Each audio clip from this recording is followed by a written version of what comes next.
In this video, I'm going to talk you through how to install WordPress onto your site.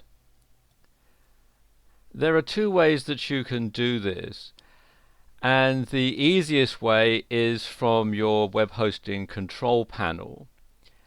Now, this particular account that I'm installing WordPress on has cPanel hosting, so I've logged into cPanel. If you have a different type of hosting package, then your control panel might look a bit different. And if your website hosting package comes with either Fantastico or Softalicious, then the installation process is very straightforward indeed.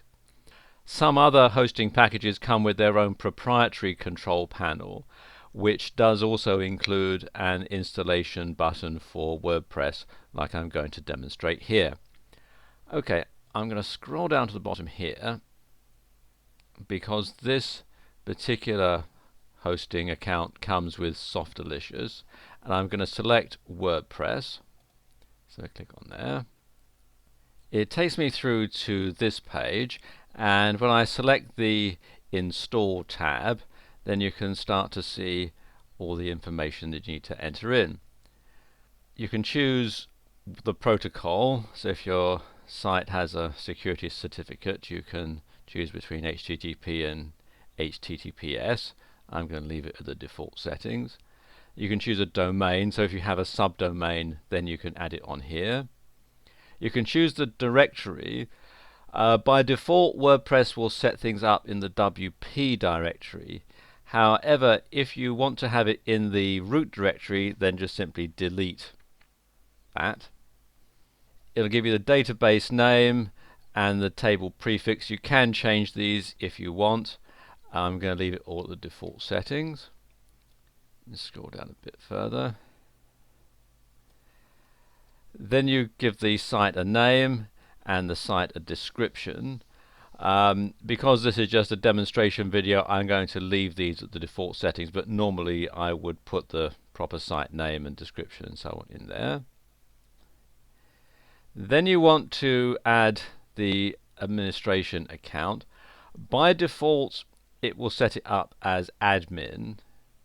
Personally, I would change this because hackers know that most WordPress blogs have the admin username as admin. Because this is just a demonstration, I'm going to leave it at admin.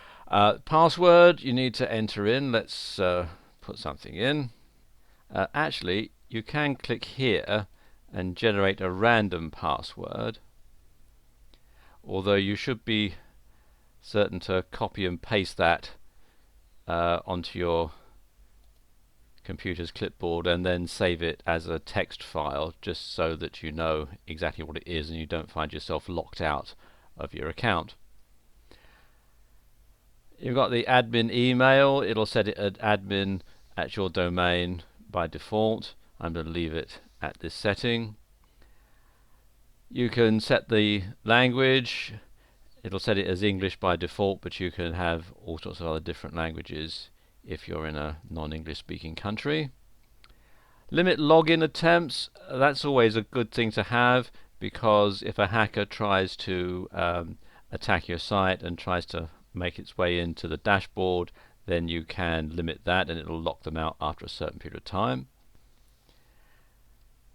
And then you can set the themes. As it says, this is optional. If you don't select it, a default theme will be installed. And then all you do is come down to the install button, and you can have it email installation details to an email address, and I recommend that you do that, because then it's going to have a reminder of what the username and the password is. I'm actually going to skip that because I've got it copied. So now click on install. Let's just go back to the top there.